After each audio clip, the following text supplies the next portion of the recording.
1 अक्टूबर 1982 cinema के पर्दे पर वो फिल्म आ गई जिसका इंतज़ार करोड़ों लोगों को तब से था जब वह बननी शुरू हुई थी।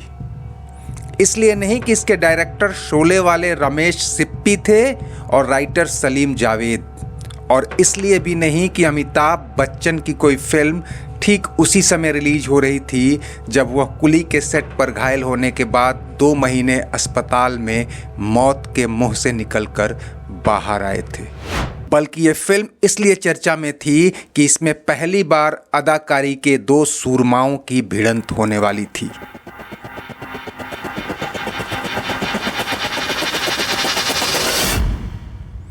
इसे आप क्लैश ऑफ किंग्स कह लीजिए या कुछ और। इन 2 दिग्गजों में से एक बीते 40 साल से ट्रेजेडी किंग बनकर सिनेमा के सिंहासन पर राज कर रहा था, तो दूसरे ने उनके जैसे कई सुपरस्टारों के किले ध्वस्त करके सिनेमा की शहंशाही हासिल की थी। कि मैं यहाँ एक बाप की हैसियत से नहीं, पुलिस ऑफिसर की हैसियत से बात कर रहा हूँ। कौन सी नई बात है? फिल्म शक्ति बनाने वालों ने सोचा कि घायल अमिताभ पूरे देश और दुनिया की दुआएं और हमदर्दी बटोर चुके हैं, ऐसे में फिल्म रिलीज करने का यही सबसे मुफीद मौका है। लेकिन हमेशा वो नहीं होता जो हम सोचते हैं। फिल्म बॉक्स ऑफिस पर उतनी नहीं गिरी जितनी अमिताभ के फैंस की नज़रों में गिर गई। अमिताभ की शानदार एक्टिंग और दमदार डायलॉग डिलीवरी के बावजूद लोग मायूस हुए।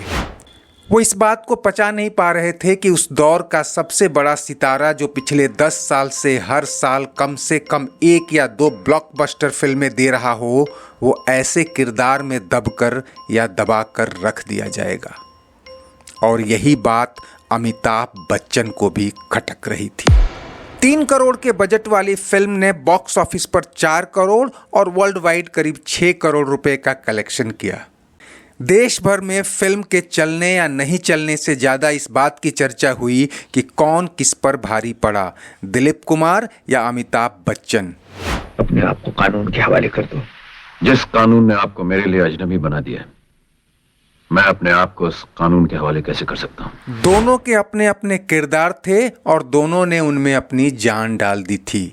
लेकिन कहते हैं कि फिल्म की कहानी कुछ इस कदर लिखी गई थी कि अमिताभ अपनी लाजवाब एक्टिंग के बावजूद दिलीप कुमार के साए में ही नजर आए।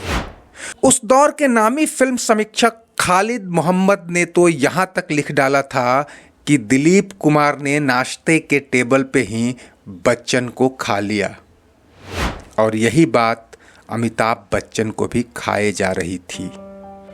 चूंकि वह पिछले हफ्ते ही अस्पताल से जिंदगी की जंग जीत कर आए थे, ऐसे में फिल्म का चलना या नहीं चलना ज़्यादा मायने नहीं रखता था। जिंदगी थी तो अभी और भी फिल्में आनी थीं और एक से बढ़कर एक आई भी। लेकिन इसके बाद दिलीप कुमार के साथ अमिताभ की कोई फिल्म नहीं आई। अमिताभ को दिलीप कुमार से कोई गिला शिकवा नहीं था, लेकिन ये बात उन्हें चुभ रही थी कि फिल्म के प्रोड्यूसर डायरेक्टर ने उनके साथ कुछ अच्छा नहीं किया। अमिताभ ने उसी डायरेक्टर रमेश सिप्पी से अगले कई सालों के लिए कट्टी कर ली, जिन्होंने कभी शोले में उन्हें जय जैसा किरदार दिया था। दिलीप कुमार के पास कुछ भी खोने के लिए नहीं था, और जो पाया वो उन्हें पहले भी 7 बार मिल चुका था, यानी 8वीं बार बेस्ट एक्टर का फिल्म फेयर अवार्ड। शक्ति में अमिताभ और दिलीप कुमार दोनों की एक्टिंग शानदार थी, और ज़्यादातर क्रिटिक भी मानते हैं कि कोई किसी से कम नहीं था। ऐसे में दिलीप कुमार को बेस्ट एक्टिंग के अवार्ड ने भी अमिताभ के फैंस के जले पर नमक छिड़का, और खुद अमिताभ की बायोग्राफर भावना सोमाया ने लिखा है कि शक्ति फिल्म के निर्माता निर्देशकों ने जानबूझकर इस फिल्म में अमिताभ को दबाने और दिलीप कुमार को उठाने की कोशिश की थी। कहा तो ये भी गया कि जब अमिताभ बच्चन अस्पताल में थे तब दिलीप साहब ने रमेश सिप्पी के घर जाकर फिल्म से अमिताभ के कई सीन हटवाए थे। अमिताभ ने कभी इस बारे में पब्लिकली कुछ नहीं कहा, लेकिन रमेश सिप्पी आज भी कहते हैं कि अमित जी को लगा था कि उनके किरदार के साथ न्याय नहीं हुआ। लेकिन अमिताभ का सीन काटे जाने के आरोपों पर सिप्पी कहते हैं कि 1982 तक अमिताभ की वो हैसियत हो चली थी कि उनका सीन काटने या कटवाने का साहस कोई नहीं कर सकता था। फिल्म की कहानी एक ईमानदार पुलिस ऑफिसर के इर्द गिर्द घूमती है। उसके छोटे बच्चे को किडनैप कर लिया जाता है और फिरौती में एक अपराधी को छोड़ने की मांग की जाती है। ऑफिसर दो टूक कहता है, मार डालो उसे, लेकिन मैं अपने फर्ज से बेईमानी नहीं करूंगा, समझे? बाप की ये बेरुखी बच्चे के दिमाग में घर कर जाती है और भीतर ही भीतर वह अपने पिता से नफरत करने लगता है। बेटे को अपराध की दुनिया में पनाह मिलती है और वह शहर का मोस्ट वांटेड बन जाता है। बेटे का रिश्ता बाप के वसूलों के आड़े नहीं आता और अंत में वो उसे गोली मार देता है। मैं तुमको इस तरह नहीं जाने दूंगा। मैं इस तरह नहीं जाने दूंगा। ऐसा नहीं था कि अमिताभ बच्चन किसी फिल्म में पहली बार मर रहे थे, लेकिन अब तक जब भी मरे उनका किरदार लोगों के दिलो दिमाग पर छा गया। लेकिन यहाँ दूसरा किरदार ज़्यादा छाया रहा। फिल्म के उम्मीदों पर खरा नहीं उतरने के पीछे रमेश सिप्पी ने अमिताभ के स्टारडम को ही जिम्मेदार ठहराया और कहा कि वह तब तक इतने बड़े स्टार बन चुके थे कि लोग इस कैरेक्टर से संतुष्ट नहीं हुए। फिल्म के लेखक सलीम जावेद ने कहा था कि इस कहानी के लिए अमिताभ की जगह राज बब्बर को कास्ट किया गया था, लेकिन तब डिस्ट्रीब्यूटर्स ने यह कहना शुरू कर दिया कि अगर फिल्म में अमिताभ नहीं होंगे तो वो इसे नहीं खरीदेंगे। बहुत से लोग मानते हैं कि दिलीप कुमार का रोल असल में ऑथर बैक्ड रोल था, यानी कहानी का लेखक उस किरदार के साथ था और कहानीकार का समर्थन और उसकी हमदर्दी जिस किरदार के साथ होती है, दर्शकों के दिमाग पर उसी की छाप होती है।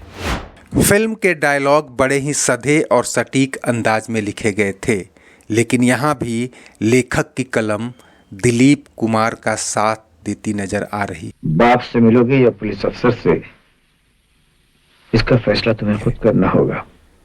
सलीम जावेद ने प्रोड्यूसर को यह सलाह भी दी थी कि फिल्म से गाने हटा देने चाहिए, लेकिन अब तक अमिताभ की सारी सुपरहिट फिल्मों में गानों के लिए खास जगह थी। सो कुछ गाने रखे गए और वे बखूबी पसंद भी किए गए। जाने कैसे कब कहाँ इकरार हो गया हम। इस दौरान एक और घटना हुई थी जिसने ऐसी अटकलों को हवा दी थी।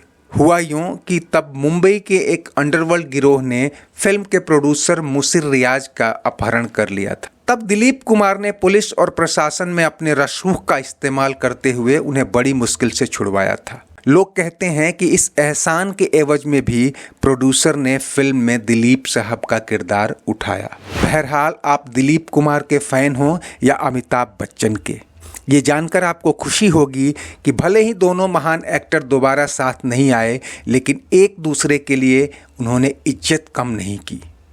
अभी हाल ही में अमिताभ बच्चन ने दिलीप कुमार का वो पत्र शेयर किया था जिसमें उन्होंने ब्लैक फिल्म में अमिताभ की एक्टिंग की जमकर तारीफ की थी।